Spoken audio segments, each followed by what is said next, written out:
वंदे पुरुषोत्तमम। जातीश्वर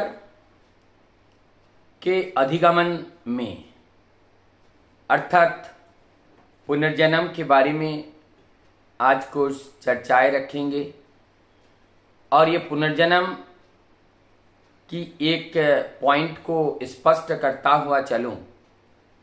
देह का पुनर्जन्म नहीं होता है। हमारी जीवात्मा का ना तो जीव का आत्मा का ना तो जन्म है ना तो मृत्यु है, अर्थात आत्मा अजन्मा है जिसका ना आदि है ना अंत है।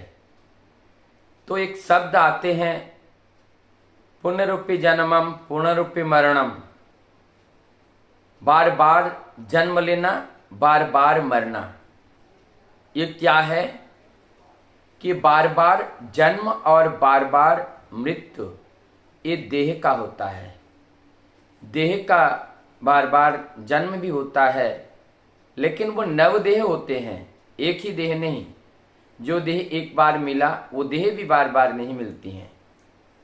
तो पुनर्जन्म का यहाँ अर्थ को हम कैसे समझेंगे?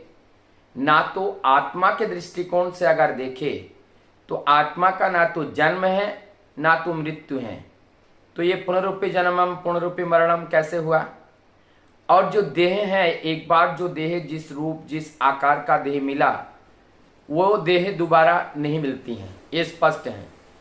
तो इसमें पुनर्जन्म कैसे हुआ, बार बार उसका आना कैसे हुआ, इसी बात को स्पष्ट करते हुए सभी महर्षि महामानव और जो युग अवतार के रूप में, पुरुषोत्तम के रूप में, चैतन्य के रूप में इस धरा पर अलग अलग जगह जो इस चराचर को चलाने के लिए अवतारित हुए हैं, उनके भी दृष्टिकोण से वही है कि हमारा जो श्रुतिवाही चेतना है, जीवन वृद्धि निरंतरम स्मृति चिद्यते, हमारी जो जीवन की जो गति है निरंतर, हम देह बदलते रहते हैं। हमारी जो श्रुतिवाही चेतना है, जो मेमोरी है, जो हमारा वो निरंतर चलता रहता है। तभी साधु सुतगण, महाजनगण, वैष्णव, साधु गुरु लोग जो आध्यात्म चेतना से जुड़े हुए तपस्वी सब यही कहते हैं कि हम अपने जीवन को जहाँ तक छोड़कर जाते हैं, जब हम दोबारा आते हैं वही श्रुतिवाही चेतना को लेकर के हमारा कार्य शुरू होता है। इस बात को पुष्टि करने के लिए बहुत से प्रमाण हमें मिलते हैं कि अल्प उम्र में अनेकों एक साथ के रहने वाले उसमें से एक बहुत बड़े ज्ञानी निकल जाते हैं और एक बहुत बड़े मूर्ख निकल जाते हैं। और इस कारण को तह तक जब हम खोज करने का प्रयास करते हैं तो वही बात याद आती है, पूर्व जन्म में इन्होंने किस तरह के गर्भ में प्रवेश किया था, किस तरह के संस्कार में अपने जीवन को जिया और कहाँ पर अपने देह को छोड़ करके फिर जो है पुनः इस धरती पर आने के लिए प्रस्तुत हुए हैं। तो इसमें देखने को मिलते हैं किसी का अभी पशु जन्म से मनुष्य जन्म में जो आते हैं उनका व्यवहार देखते ही पता चलता है।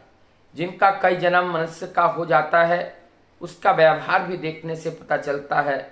लेकिन जो मुनि ऋषियों के विधि विधान के अनुसार तप जब साधना के माध्यम से जीवन को बिताते हुए जो पूर्व जन्म में देह को छोड़ करके पंचतत्व में विलीन होते हैं, उनका जो भाव देह है, उनका श्रुतिवाही चेतना है, जब कोई दूसरा देह को प्राप्त करते हैं और उस देह में आकर के उनका जो जागरण, उनका जो चेतना वो वहीं से शुरू होते हैं जहाँ वो पिछले जन्म में छोड़ के आए थे। हाँ, हो सकता है उनका शिक्षा वही प्री नर्सरी से शुरू होता है, लेकिन वो शिक्षा, बहुत से शिक्षा ऐसे उनको लगता है ये सब मुझे ज्ञाता है, सब मुझे ज्ञात है, इसलिए वो मेधावी वो टैलेंट बन जाते हैं और जा कर के आगे उस समाज को एक दिशा दिखाने वाले व्यक्तित्व के अधिकारी बन जाते हैं। और इसी को ही वास्तव में पुनर्जन्म का आख्या से आख्यायित किया गया। तो ये पुनर्जन्म की बहुत सारी घटनाओं हम भगवान बुद्ध के इतिहास में भी पुनर्जन्म की बहुत सारे बात देखने को मिलते हैं। हमारे इतिहास पुराण और बहुत सारे जगहों में उपनिषदों में भी बहुत सारे कहानियाँ, बहुत सारी बातें ऐसे हैं कि जिसमें पुनर्जन्म की बात ये मिलती हैं। और ये कहते हैं पिछले जन्म में भगवान राम के साथ ये इस रूप में आए थे, अब भगवान श्री कृष्ण के साथ वो ये दूत बन करके उनके साथ आए हैं। फिर वो प्रभु जिसास भगवान बुद्ध के साथ, प्रभु मोहम्मद के साथ, गौरंग महाप्रभु रामकृष्ण परमहंस देव, ठीक इसी प्रकार से परम दयाल श्री ठाकुर जी के पार्षद के रूप में जो भक्त आए हैं। निरंतरता से जो भक्त शुरू से आता रहा है वही उन्हीं के साथ बारंबार आगमन होता है। ये भी एक पुनर्जन्म की कड़ी है और इस तरह से ये पुनर्जन्म चलता रहता है। उदाहरण के तौर पर दिल्ली में जो शांति माँ के बारे में बहुत लोग इस बात को जानते हैं। सत्संग जगत में बहुत ही ख्याति नामा ये नाम है और पुनर्जन्म के दृष्टिकोण से उनसे जितनी भी बातें पूछा गया, तत्कालीन जो सत्संग के वहाँ सेक्रेटरी थे और बहुत से सत्संग के बड़े बड़े जो दिग्गज व्यक्तित्व के धनी थे, उन लोगों के सामने शांति माँ ने जो व्यय किया, उस सारी व्यय में वह अपने पुनर्जन्म 5 वर्ष तक वह अपने पुनर्जन्म में अपने बच्चे, अपने पति, अपने सास ससुर, अपने सब के बारे में उन्होंने बता दिया। यहाँ तक कि उन्होंने पैसा कहाँ पे छिपा कर रखा था वो भी जा कर के वहाँ पे दिखा दिया और वो सत्य निकला। और उनका घर परिवार जो भी बातें उन्होंने बताएं सब सत्य निकला। तो ये प्रमाण होता है, ये प्रमाण प्राप्त होता है कि पुनर्जन्म नाम का कोई चीज है। अर्थात ये स्मृतिवाही जो चेतना है ये कभी रुकता नहीं है, ये निरंतर गति के साथ ये चलता रहता है। तो ये स्मृतिवाही चेतना किस तरह से हम अपने पुनर्जन्म के बारे में, हम अपने पूर्व जन्म को जब जानेंगे तो हमें पुनर्जन्म के बारे में पता चल जाएगा। हम पूर्व में कहाँ थे और पुनः हम कहाँ आए, तो पुनर्जन्म के बारे में स्पष्ट हो जाएगा। हमारे धर्म ग्रंथ शास्त्र में ये कहता है कि हमारे अंदर शुचिता और वो सदाचार को लाए और नीति नियम को पालन करते हुए चले तो निश्चित रूप से हम अपने पुनर्जन्म की खोज कर सकते हैं। इससे पहले हम कहाँ थे, किस रूप में आए थे, कौन हमारे माता पिता था, ये सारी हम खोज करके निकल सकते हैं। लेकिन ये साधना की बात है, ये मौन उस साधना जगत में जाना पड़ेगा, उस पूर्व के स्तर को जाना पड़ेगा। उसके लिए शांत होने की जरूरत है, प्रवृत्ति का नियंत्रण की जरूरत है। जब हम उस चैतन्य पे जब पहुंचते हैं तो हमारी दृष्टि खुल जाती है और अंतर्दृष्टि से हमारे सभी जन्म के बारे में हम जान पाते हैं। जैसे जो भीष्म देव ने अपने पुनर्जन्म के बारे में देखे थे, पहले जन्म में वो क्या क्या किए थे। वो जो शैया के ऊपर, जो कांटे के शैया के ऊपर, जो वहाँ पे बाण के शैया के ऊपर लेटे थे, तब भगवान श्री कृष्ण ने बोले थे तुम्हारे 100 जन्म नहीं, उससे भी पीछे जाओ।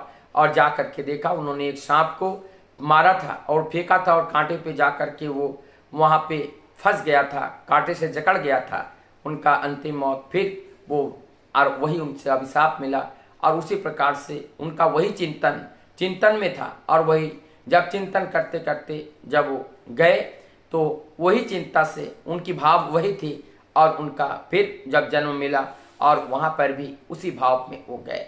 तो ये जो पुनर्जन्म की जो बातें हैं, इस तरह से हमारी जो स्मृतिवाही जो चेतना है, स्मृतिवाही चेतना इस तरह से निरंतर चलती रहती हैं। और इस चेतना को जानना ही वास्तव में ये आध्यात्मिकता है। ये आध्यात्मिकता के माध्यम से, साधना के माध्यम से, तब्बल के माध्यम से, सत्यनिष्ठा के पथ पर चल करके हम अपने वास्तविकता को जान पाते हैं।